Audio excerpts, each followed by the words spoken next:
Welcome to the Balanced Ambition podcast. I'm your host, Matt Southam. Here, we delve into candid conversations with entrepreneurs, exploring both their business journey and their secrets to maintaining mental well-being. As we navigate the balance of ambition and inner peace, I hope you find insights, inspiration, and invaluable takeaways in every episode. Thank you for joining us. Magda, thank you for joining me today. I want to start by asking you just to explain how you got into setting up your own business. Thanks for having me, Matt. It's really lovely to be here. So I guess there's a bunch of agencies that start in a similar way that Is Personal started. So both my co-founder and I have been working for mission-driven startups in the D2C space for over 15 years. And at some point, our network started to sort of reach out to us for help. And we were both employed by then, but people were just asking us for tips and tricks. And we naturally rolled into having a business. And we didn't know anything about agencies. We always worked client side. So it was, we sort of started a business we knew nothing about from that perspective. We loved marketing, and we've always held positions similar to sort of marketing director, e-commerce director, commercial marketing director, and these sort of growth related roles, but always brand side. Always, we were always client side. So when this opportunity came about, we kind of didn't know it was happening to start with. We were just in our service mode. So we were asked to help, and you just kind of do it, and then you do it some more, and then you do it even more, and then you suddenly wake up one day and you think, well, I kind of have a business. Yeah. And it's quite a journey, isn't it? Because, you can be fantastic at actually delivering the work. And I don't think anyone doubts that about the majority of business owners I meet who have gone from that employed into, business owner role, actually really good at your job, but actually building and running a business are actually completely different, aren't they? It almost requires a different skill set. Would you say that's fair? You're so right, and we were just about to learn all of that back 4 years ago, and we overserviced every single client we had, and we didn't know how to charge them. We didn't know what our work was worth, because before that we were really, our negotiation about our worth in the market was very much about our salary. It was sort of done once a year, and it was settled, and then we were happy, and it was all systems go to grow the business, to do the best we can as a team. It was very much like that. And obviously in an agency, that relationship is slightly different. And being able to value your own work and quantify it is something that we had to learn, and we learned it the hard way. We undercharged every single client we ever had. Now we know a little bit more about what we do, and I think that sort of beginning of not knowing what we were doing really helped us productize our services. So especially in the last 2 years, we've gone through a big project of trying to standardize everything we do. And this it sometimes sounds scary to clients and to brands. It's like, oh, I don't want to be, one of a number in your big machine. Right. I don't want to get the same treatment. That doesn't really mean that they're getting a cookie cutter result. That just means that they're getting a standardized experience with us. And that means that they can truly benefit from the expertise that sits in our team. And I guess we also had to learn to talk about it this way. Yeah, it is a learning curve. I mean, going back to the financials, I personally remember there was a real, almost like a mindset shift between almost like personal money and business money, because often we come from that having a salary, and we sort of see the figures of maybe even what we were paid as a salary, and you think of your day rate, but actually transferring that over to suddenly you've got all of these expenses, plus you're not actually earning a lot of the time. You're sat in meetings, you're writing a report, you're putting, some of it isn't directly billable. So then working out, what do I need to charge my billable rate for actually delivering the work to actually make all of this work? Yeah, it was quite a hard thing for us as well, just working this out. And I think for us, this is why our journey is sort of almost twofold. So we started over 4 years ago, and as I explained, we started very organically. It was our network coming to us for advice, for just help with projects, and then we sort of rolled into doing these projects, and we ended up being one of these agencies that there's so many of right now, which is a sort of, I don't want to call it a full service because we didn't do everything, but we did lots of things. Yeah. We did a lot of things that people came to us for. And so 2 years in, we probably had a team of about 10. We had every client on a different deal. We were doing different things for every single person. And it was fascinating. And, we were like, both Olga, my co-founder, and I, we were like happy puppies because we were just, oh my God, it's so exciting. You have this business, we can help you, and we know how to help you. Oh my God, this is amazing. We can do this. And we rolled into every single one of them. And then the team was stretched. We were stretched down to like a burnout point. We were working such long hours, and it wasn't making us happy anymore. And we had to take it back, and we had to sort of think about what it is that we want out of it. Suddenly we had to flip everything around and thinking, okay, what it is that we actually want from this business. So almost stepping out of the service mode for a second to think about what it is that makes us happy. And we arrived at wanting to have a business that serves people, that does it really, really brilliantly, but also does it in a way that is scalable. So we had to think about choosing one of the services that we've offered, and we scaled down from lots of different things into doing retention marketing. And that also came from our experience with the startups and scale-ups we were part of as client side, but also with the clients that we worked with. Very often in the D2C space, we see brands over-investing in social media. They invest so much time, money, effort, focus into creating the most beautiful content, the most engaging stories on social. And that's actually somewhere sort of further up the funnel. That's about the reach, it's about that brand awareness, but they really neglect who they've already acquired, to use this awful word, but who they always get welcomed in their community. And they don't tell their story through the channels that they actually own, where they own that relationship with them. So we saw that opportunity over and over again, and all of our clients ended up having a service, something to do with email and SMS and push and that sort of loyalty aspect. And then we decided to just niche down on that big time, which actually was a story of us waving goodbye to half our team and half our turnover. It was a very scary moment. It was probably even more scary than starting the business. The business sort of came to us. But then saying no, and you're an agency founder, yourself, saying no to a business that comes to you, saying no to... It seems unnatural, doesn't it? Yeah. Right. And especially that we agency people, we're all about helping. If somebody comes to you with a problem, we just want to help. So being able to say no and feel good about it and know that it's in our own integrity, that it's actually for the best. It was very, very hard for us. So for the last 2 years, we've been doing this. We've been doing retention for mission-driven D2C businesses only. We don't touch B2B. We don't touch other sectors. We do this, and we do it really, really well. But that was a hard journey to get here. So I can see. I mean, lots of us, it just feels natural to say yes to everything. And like you say, helping is sort of within our nature.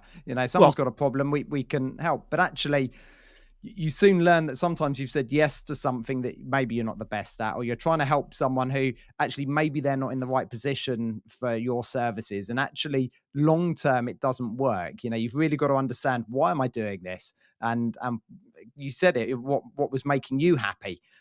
Because I think we get caught up in serving everyone else rather than actually looking after ourselves and understanding, what business do we as business owners want. I think a lot of the time people design a business purely around, all these different services we can offer to all these different customers. Actually, what do you want from running this business? You've almost got to ask yourself that question and then design the business around that. But it is a scary way to do it. Very scary. There's a very good book for all of the agency founders out there called Stand Out or Die. And it's written by a person who's actually, I can't remember that author, sorry. No, we'll But look it up. We'll put a link in the comments or something. But yeah. brilliant. And he posts on LinkedIn very often. So he's a fantastic person to follow, actually. And he's written it from a perspective of a managing director of a digital agency that he grew from, I think, 1 million turnover to 50 million or something big as that. So he was talking about, he talks a lot about that value aspect, and he talks a lot about how the founders of agencies really need to focus on what it is that they want out of the business first, and then sort of carve the business around it, because that allows them to stay motivated, happy, and in that true service mode. When you're happy and content with yourself and balanced with your life and with everything else, this is when you can serve the best, not when you're pushed against the wall. So really understanding what it is that you want to do is key. And I think it took us quite a bit to get to that point, especially that there's two of us. So, and on top of that, we're actually best friends forever. We've known each other since we were 10 years old. We grew up together. Wow. So we're really like family. Our kids are practically sort of, they call each other cousins. So we are family. So there's a lot of sort of personal aspects in this as well. So getting really straight on what it is that we want out of the business, how we want to serve the world, was quite key. And we got there in the end, and I think we're finally there. And this year has been really exciting for us, and next year is going to be even more exciting. We believe that, but it's very everything is very much centered around who we work with, how we work with, and we very much work with mission-driven brands. So we work with people who want to change the world and who have similar values as well. And we brutally say no to anything that doesn't fit that. I love that, because I think having exact clarity on what it is that you do and who for actually makes that yes, no really, really easy. I think it's very often when you're like, oh, do I take that on, or we might be able to help. And in fact, if you have clarity on what you're trying to achieve, actually it makes the journey so much easier. That's true. And again, going back to this sort of agency owner mindset where you really want to help with everything, and the fact that you know how to gives you like, oh, do I really want to say no to? And how we went around it is that we've actually established a network of super good agency partners who are also, like us, deep specialists. So they're not these sort of full service or multi-digital service agencies things, but we are actually working with people who are really bloody good at something but one thing. And this way we serve our clients in a way that, you know, we just recommend each other to, and then this way they work with absolute experts, but they work with them on a sort of basis of working with a group of them rather than with one agency, which I think is beneficial in today's world to the clients and to us. Yeah, I think there's a real power in being able to say no to something and maybe introduce them to someone else, because there's actually nothing worse than saying yes and then not delivering it as well as either you'd like or the client's expectations. You're not meeting the client's expectations. Actually, that serves no one well. You're much better at saying no. And I love that whole sort of looking after yourself and knowing what you're trying to do, because you're right. If as a business owner, you've got real clarity on what you're trying to do and you enjoy it and you know you're good at it, actually you stay much more focused on delivering the best work ever, rather than when you're stretched so thin and you're trying to juggle multiple balls, and that's where things get dropped. And we do see, I mean, you mentioned the word burnout, that is common in the industry. I've been to lots of conferences for marketing agencies or web agencies, and actually people are working some long hours and burning out quite quickly, especially because you're often sat staring at a screen all day as well. And it leads up to there. What sort of challenges did you come across during those changing times between, so if someone's listening to this and they're thinking, yeah, that really resonates, I try and do everything. What did you learn within that? I think that the biggest learning is that this decision of starting to say no to things is really very scary. But once you start saying no to things that you really don't want to do at this point, or you want to focus on something else, it almost adds power and sort of steam to what you are actually doing. So it's not just saying, because that fear of saying no to something and sort of, not using the opportunity is big. And especially at the beginning of the business, is like, oh my God, is there going to be another lead? Is there going to be another client? Yeah. But the truth is that it somehow fuels this drive towards that goal and somehow magically delivers leads the way you want them to be. I don't know how it works, but just because you say no to things that you don't want to do, it somehow magically focuses you more on where you and propels you forward. So I think that sort of, if somebody's listening to it, it's just sort of don't be scared of that. It actually works out well. If you know what you want to do, just focus on that, because it helps you believe that you're actually bloody good at that. So so saying no almost becomes a bit of a superpower within the business, and I mean, rewinding a little bit back to the sort of designing the business around what you want. I mean, I just love that, because I think so many of us get caught up in just running a business, but actually I'm really passionate about the fact actually I want more time now. That's one of my things I'm working on for next year is actually, I'm up for working. I enjoy my work. I'm, driving forward. I've got some big goals for next year, but actually there's no point doing this if I can't take any time off. So, working out what you actually want and then starting to build the business around that, and saying no to things that don't fit in with whatever those goals are. If I've set sort of 3 main goals for next year, actually, if there's something that comes in that doesn't help one of those move forward, then it's probably not the thing I should be concentrating on, because I would love to do everything for everyone, but I can't. So I've got, understanding that becomes that bit of a superpower. Yeah, absolutely. And what I also learned through a similar sort of narrative in my head than you were just describing, we were thinking about getting more time for us as the founders, and we thought it was about getting more time for our families and hobbies and things like that. And yes, from those 12-hour days, 14-hour days, we scaled it down and we're happily somewhere normal again, which is great and sustainable.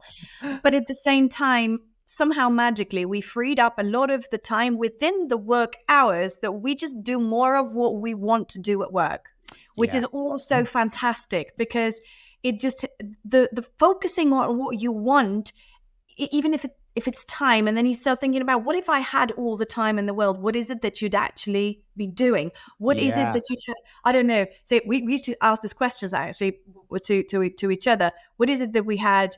I don't know. How many million in the bank account? If I can imagine the number that would be okay with you, right? How many millions?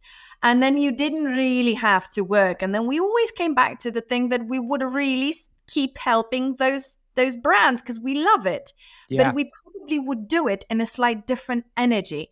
And when we get pushed, we try and go back to this mindset of what would it be like if we didn't have to do it. So if we didn't have to do it, what would we be doing?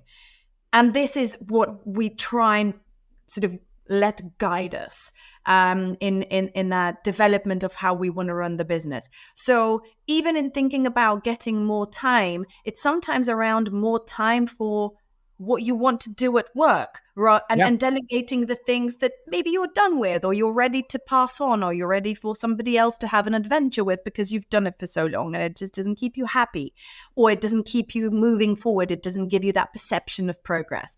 So that's what we learned. It's not always about just downscaling your hours at work as such, but it's about shifting where those hours actually go to keep you happy and sort of your brain stimulated, I guess. Yeah. Asking, being that inquisitive child and saying why. I think it is the 7 stages of why. Okay, you want to do that. Why? And actually, you're right. I've spoken to lots of people about, what would you do if you won those millions of pounds? And obviously the first thing people say, I'd stop work. And it's like, okay, but what would you actually do? Yeah. And actually, when you start to think about it, there's still certain roles and certain things I do during my workday that I'd actually want to carry on doing. Now, admittedly, it might be more of a voluntary type basis rather than, Yeah. without the money. But actually, they're the things I clearly do enjoy doing. So Yeah. Maybe not admin, but yeah. no, probably not admin. I probably wouldn't open Excel again in my life. No spreadsheets would ever, you know, cross my path again. But there are certain things that I really enjoy. So I think if you can find that and actually, again, like you say, design the business around those Help bits. out. So what's some of your why then? What also gets you going apart from just helping brands? We love working with those founders of those mission driven businesses. Yeah, It's just so much fun. And it's so stimulating. It's usually, and there's, if you think about a business, say, that, well established, a big business, there's lots of people driven there, but they do it for slightly different reasons. If you think about startups and scale ups in the D2C space, it's usually people from different sectors and experiences coming into something thinking they're actually going to change the world for the better. And that passion and that drive is just amazing. And it's sometimes just being able to speak to them and know a little bit about their world is just so somehow it's just invigorating. It's just fantastic, and that I would never give up. Just being able to speak to the founders and the teams of those businesses that do something good, and they believe in it so much. And it's we usually work with businesses around sustainability, or they're changing the way things are done, and that courage and that going against the current is really inspiring. And that bit is amazing. And if you get to be a part of the discussion around how to make it happen, and if you know that every order they get, every product they sell actually increases their impact on the people, planet, whatever it is, it's amazing. And yeah, it just, and as you say, you would just keep doing it even if you yeah. didn't get paid. And I guess we did it at the beginning. We didn't get paid for it No. almost at all.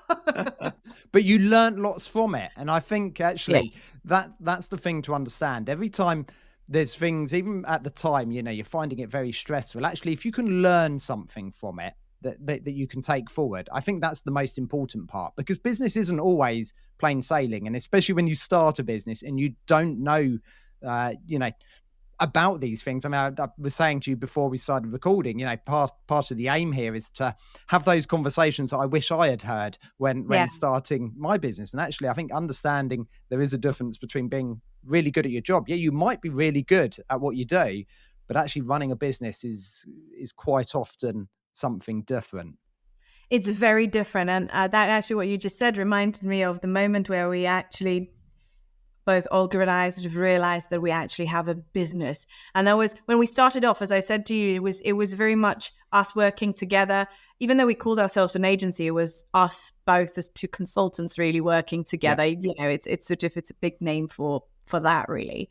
And when we had our first team member, a first full-time person working solely for us, and it was a fantastic person. We're still friends. They're not with us anymore, but we were great friends. And I remember the moment where Olga was on holidays and I took 2 days off in the time that she was on holidays, and that person was actually doing work, responding to clients. And I was like, wow, it's not us doing it. It's somebody else doing it. We have a business. Because, the whole concept of this billable hours, not billable hours, all of that stuff. And when there's just two of you, it's all you. So if you're on holidays, there's nothing to bill for. Nope. And suddenly there is something billable and you're not there. I still remember that. I was standing outside a shop with my mum, and I called Olga going like, look, we've got a business. She goes, wow, we do. How have you, kept the culture going? That clearly you're really passionate about what you do, and you've grown a team. So how have you embedded that within the people that work in your team? That's actually been quite a big challenge. So very much at the beginning of when we started working together, Olga and I, we thought of It's Personal as a remote business, remote only, 100% remote business. We never wanted to have an office. We both remember commuting into central London for over an hour each way. We hated this whole idea. We thought and especially at that point, we already had our kids, and we were like, I'd much rather spend that time somewhere else and do it, differently. So we always wanted a remote business, and we started it before the pandemic. So that was quite a novelty idea back then, especially for an agency. So when the pandemic happened, it was actually a gift for us that everybody went remote, because that wasn't a question so much from the client, and everybody had to learn to do it. But when the lockdowns, thank God, eased and all of the madness stopped, we've realized that we became a magnet for people who wanted a remote job, not for the reasons that we actually do it. So they just wanted to sort of not work that much, I'm afraid. And I'm calling it out for what it is. There is a bunch of people who are looking for a remote job just to be able to have Netflix in the background all the time and not do that much. And for us, that culture aspect was super important, because we had to learn to fish out those people that are like us. And we had to somehow understand who it is to start with. And how to understand what motivates a person to work in a remote only business and still have so much satisfaction from it and so much joy and feel that progress. And it took us a while to get to the point that we actually understand. And we know that the people that are part of our team are people who treat their career very seriously, but also want to live a life of flexibility. And those are people who naturally have a very well-developed social circle. So they don't count on the office to generate friends for them, to generate, people to hang out with, because they already have those people from somewhere else, and they don't need any of that. No. And they also want to move around. So if you're in London in a crowded flat share and you want a remote job, you'll go crazy by week 6. And that's actually statistically proven in our case. It's week 6 when they go, oh, no.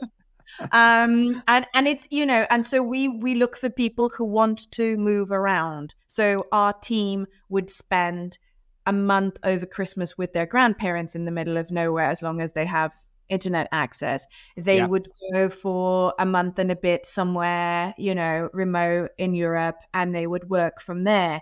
And if somebody wants to do this is our type of person. Because let's face it, before the pandemic, this sort of career was only reserved for web developers or software developers or these sorts of people. Now we're making it expand into a sector that sort of some people still don't believe that you can run an agency like this completely remotely. Some people do and do it well, but some people don't.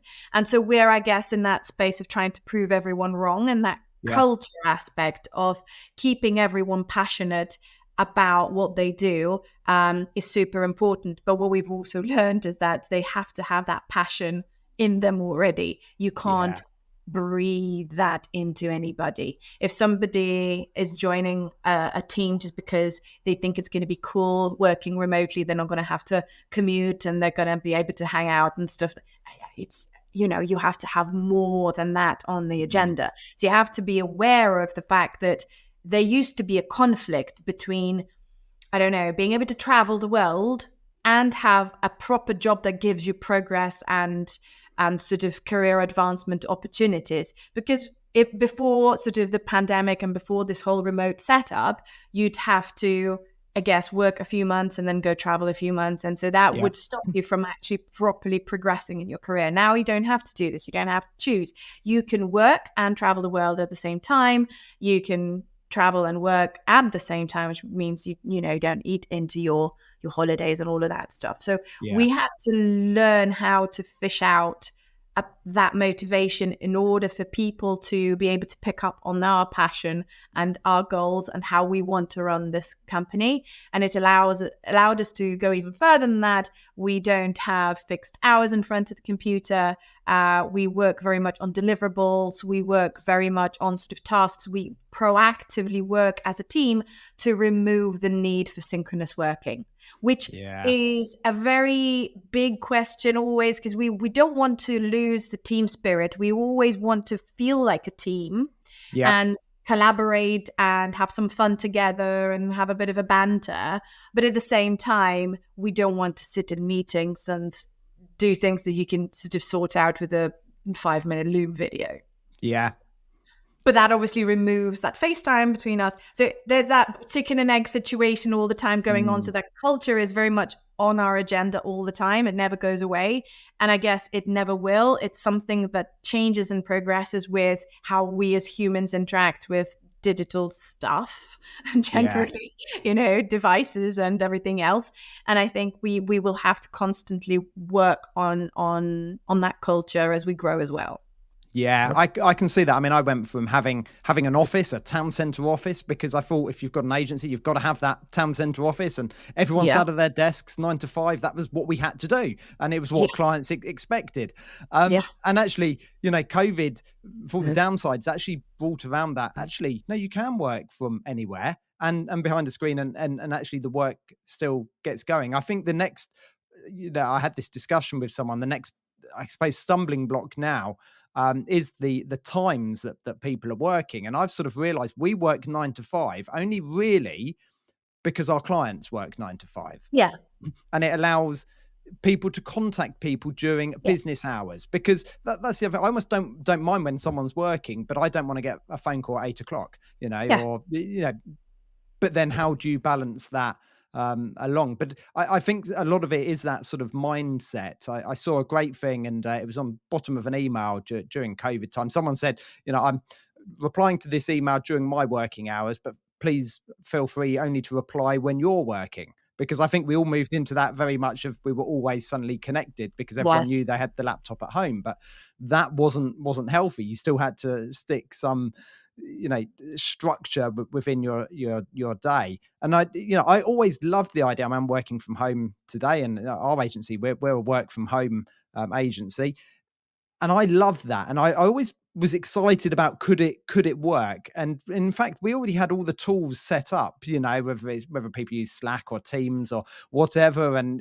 file sharing, it was all there, but we'd never actually done it. And then of course COVID forced us all to go work from home. And then the big one that changed it for me, a member of the team, they were going on holiday for a week. They were going to Spain, and they were actually staying with a friend. And they said, look, I'm going to take a week's holiday and spend a week there, but I'd quite like to stay on for a week, but I will work, like we'll catch up. And it was funny because at first I was like, oh, they're going to be in Spain. But actually I suddenly thought, well, hang on a minute, even though they're 15 minutes down the road, I haven't seen them apart from on a screen anyway. So what difference does it make? And actually it was fine. The only difference was when they finished at 5 o'clock, they were on a beach 10 minutes later. It made zero difference. We didn't tell clients, or but no one needed to. No one noticed any change in service at all. So it was all about what are we delivering, and I think actually you almost rewinding completely back to the pricing, and that you're pricing on the value that you add. Not the amount of hours that you work, not what time you're doing it, not how posh your office is. What value do I add? Yeah, and how you help those clients. Yeah, exactly. It's funny that you mentioned the beach, because this is one of the things that helps us identify the people to welcome to our team, actually. If their dream is to be able to go surfing before work and go sightseeing after work, and preferably even to the gym, or go running or exercising during the lunch break or something. That's our ideal person. The people that A, believe it's possible, and B, have that self-discipline and maturity that they can actually appreciate it. So, and then not everybody is like that, and then we're all on a journey, and it all changes, and so on and so forth. But if there are people who really, what they need, say they moved to, I don't know, to the UK or they moved to London and they just need people around them. That setup is not for them because they don't give a monkey's about, surfing or beach or whatever it is. They want people in their lives, right? And that setup is not going to give it to them, because there's no way you can go for a drink after work with people who are all over the shop. You can't. But if you've been there and you're fine with your social circle and you know who you want to hang out with, and your problem is actually lack of time to hang out with everybody you want to hang out with, then this is the setup for you. Yeah, I love it. I think you've built that fantastic agency that for the right people, actually, and that's always going to be the challenge. But I guess then, it's less about the qualification on their CV and more about the person, which I think we need to hire on more anyway. I think you can teach skill sets. Actually, but people need to have that. I suppose maturity is probably a quite a good word you use there, to actually be able to work when they're working, switch off and have other time, and be comfortable in themselves and be autonomous in the work that they're delivering. And again, it needs to work with their own values, what it is that they want out of life. And if they want a career and traveling, right, like right now, they don't have to choose. It's not an either or. They can have both, as long as they have enough sort of self-discipline and I guess motivation to do it in this remote setup. Yeah. I want to switch right back. I don't normally do this towards the end, but I want to go back to, I suppose, the business sense, the fact that you're very much targeting, people who, I suppose, customers that have already, or you're working with clients who you're marketing back to their own customers. And I think a lot of businesses miss that, or maybe don't understand it. They've only ever seen that traditional funnel, which is, that upside down triangle, loads of people at the top, all the way down to you've made a sale, and then they start again. But actually, if assuming you have served someone really well and they are happy, there is the opportunity that they're going to buy again. And is that your belief? And talk me through how you got to that passion, that actually that's where a lot of businesses need to look at their marketing and concentrate on that part. Absolutely. And it's not just our clients right now. It's also both our experience from our previous lives being brand side. Somehow we all, as marketers for the last sort of 20, 25 years, we really got addicted to acquisition. Everybody talks about acquisition.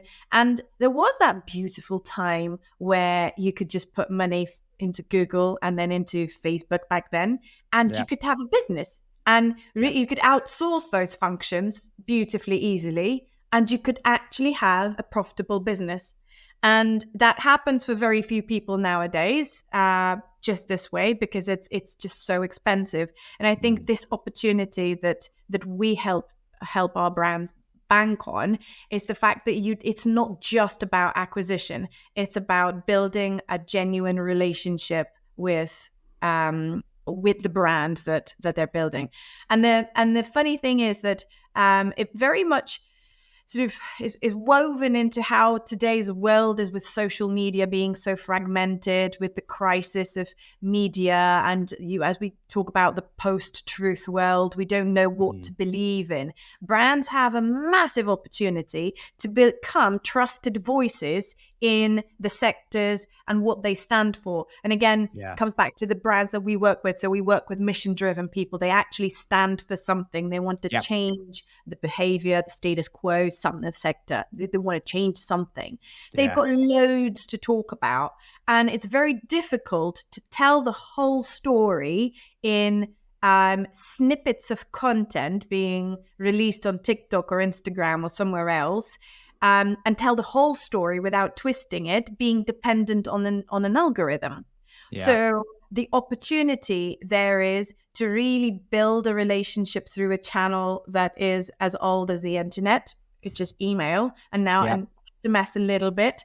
But for the storytelling element, for really onboarding your newcomers, your new customers into the world that you as the brand founder is creating, right? It's Yeah. the brand is creating a world. And if you want to welcome these people and explain how you want to change the world, how you see the world and how you want to see it in the future, you really need a little bit more time with them. You need a little bit more space. You need a little bit more of their attention than just social media and those acquisition channels give you, because it's so competitive, it's so fast paced, it's so fragmented that it's very difficult to actually tell a whole story there.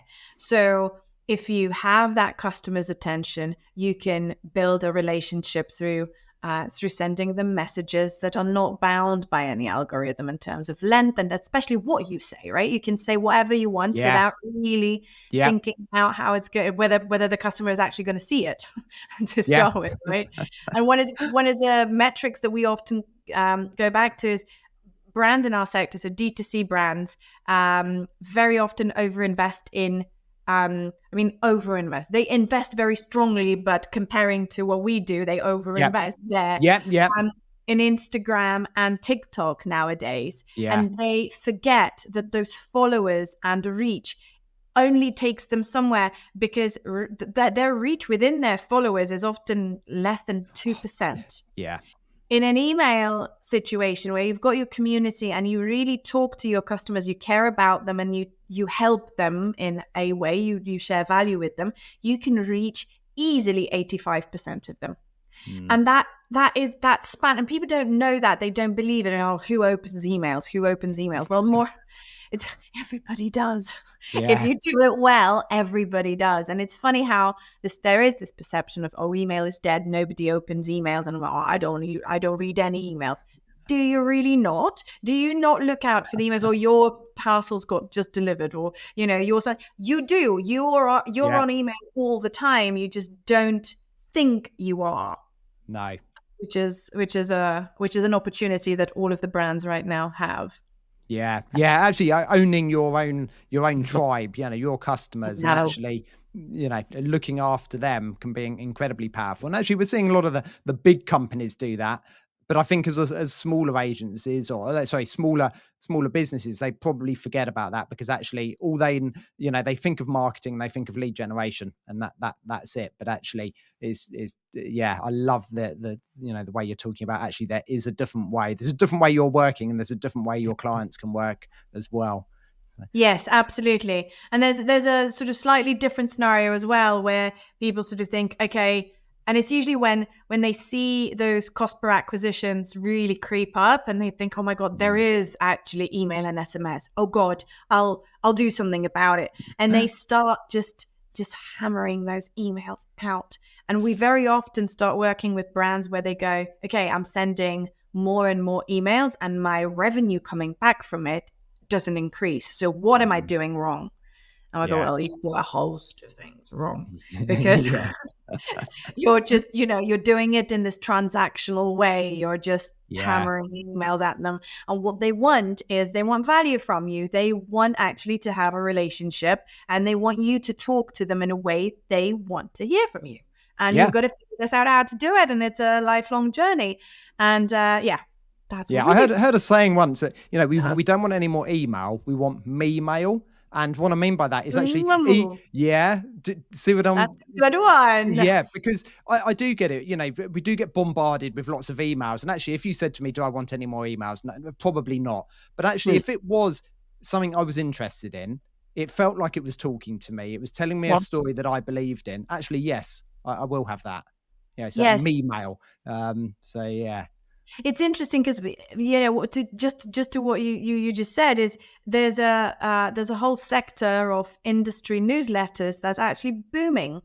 Yeah. So this in itself is proof that email is far from dead. It just needs to be what people want it to be. It's not about the channel itself. It never is in marketing, is it? It's about what that channel delivers. And so if it delivers just discount codes and buy now buttons, then nobody cares about it. But if it delivers something of value, and it's usually about that brand story and how the brand wants to change the world, then it allows for people to become part of something bigger than them. And I think we all look for that in the world where we don't know what to believe in. We want to find people and brands and concepts that we feel at home with, that we feel that complement our own view of ourselves and somehow help us get better at anything that we do. Yeah, I love that. I love that. To finish off today, can you give me one bit of advice or a tip or something you would say of someone thinking of starting, maybe it's starting an agency, you can keep it quite specific to what you've done. What bit of advice would you give to them? So maybe they're working for someone at the moment. They're thinking, right, in the new year, I'm going to start up my own business. What would you say to them? I would say two things, really. First thing is start with having your first client. Don't just quit and sit there thinking, okay, how do I get one now? Just do it smoothly. So really lock your first client in before you hand in your resignation. And the second thing is be very firm from the very beginning what it is that you want to do, and don't do everything. Just learn to say no and niche down, become an absolute expert, world-class expert at one thing, become known for one something, and then you'll be fine. At some point. Brilliant advice. Yeah. Thank you so much for joining me today. It's been an absolute pleasure to have the conversation, and lovely. Enjoy the rest of your day. Thank you so much. Thanks. Thank you. Thank you for tuning in to this episode of the Balanced Ambition podcast. I genuinely hope the stories inspire you as much as they inspire me. If you found value in today's conversation, please share it with a friend. And remember, by subscribing, you won't miss an episode, and it would truly mean the world to me. Stay balanced, and I'll see you next time.